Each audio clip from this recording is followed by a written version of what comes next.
एक समय सर्व प्राणियों के हितार्थ परम पावन भागीरथी के तट पर ऋषि समाज द्वारा विशाल गोष्ठी का आयोजन किया गया। इस सभा में व्यास जी के परम शिष्य पुराण वेता सूत जी महाराज हरि कीर्तन करते हुए पधारे। सूत जी को आते हुए देखकर सौनकादि 88,000 ऋषि मुनियों ने खड़े होकर दंडवत प्रणाम किया। महाज्ञानी सूत जी ने भक्ति भाव से ऋषियों को हृदय से लगाया तथा आशीर्वाद दिया। विद्वान ऋषिगण और सब शिष्य आसनों पर विराजमान हो गए। सौनकादि ऋषि ने पूछा, हे पूज्यवर महामते, कृपया यह बताने का कष्ट करे कि मंगलप्रद कष्ट निवारण यह व्रत सबसे पहले किसने किया और उसे क्या फल प्राप्त हुआ। श्री सूत जी बोले, आप सभी शिव के परम भक्त हैं। आपकी भक्ति को देखकर मैं व्रती मनुष्य की कथा कहता हूँ, ध्यान से सुने। कि प्रदोष व्रत कथा के अनुसार एक गांव में अति दीन ब्राह्मण निवास करता था। उसकी साध्वी स्त्री प्रदोष व्रत किया करती थी। उसे एक पुत्र रत्न था। एक समय की बात है, वह पुत्र गंगा स्नान करने के लिए गया। दुर्भाग्यवश मार्ग में चोरों ने उसे घेर लिया और वे कहने लगे कि हम तुम्हें मारेंगे नहीं, तुम अपने पिता के गुप्त धन के बारे में हमें बता दो।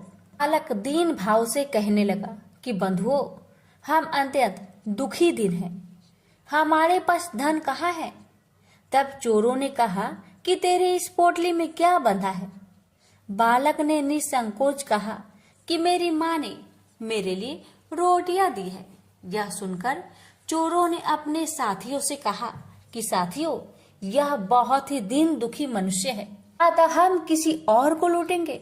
इतना कहकर चोरों ने उस बालक को जाने दिया। बालक वहां से चलते हुए एक नगर में पहुंचा। नगर के पास एक बरगद का पेड़ था।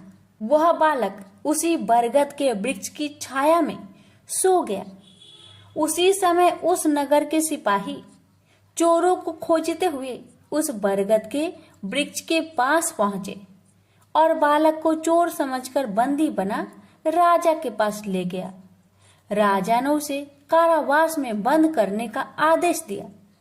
ब्राह्मणी का लड़का जब घर नहीं लौटा तब उसे अपने पुत्र की बड़ी चिंता हुई। अगले दिन प्रदोष व्रत था। ब्राह्मणी ने प्रदोष व्रत किया और भगवान शंकर से मन ही मन अपने पुत्र की कुशलता की प्रार्थना करने लगी। भगवान शंकर ने उस ब्राह्मणी की प्रार्थना स्वीकार कर ली।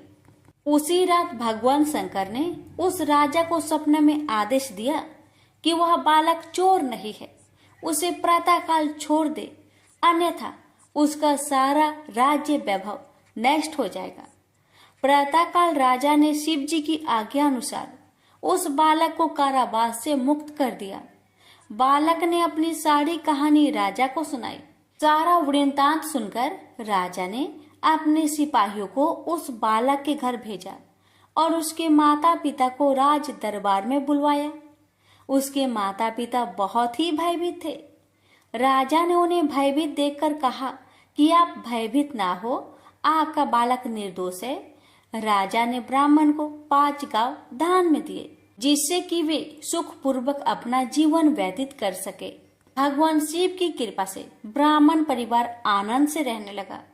अतः जो मनुष्य रवि प्रदोष व्रत को करता है वह सुख पूर्वक और निरोगी होकर अपना पूर्ण जीवन व्यतीत करता है तथा उसके जीवन में खुशहाली आती है। प्रेम से बोलिए उमापति शंकर भगवान की जय।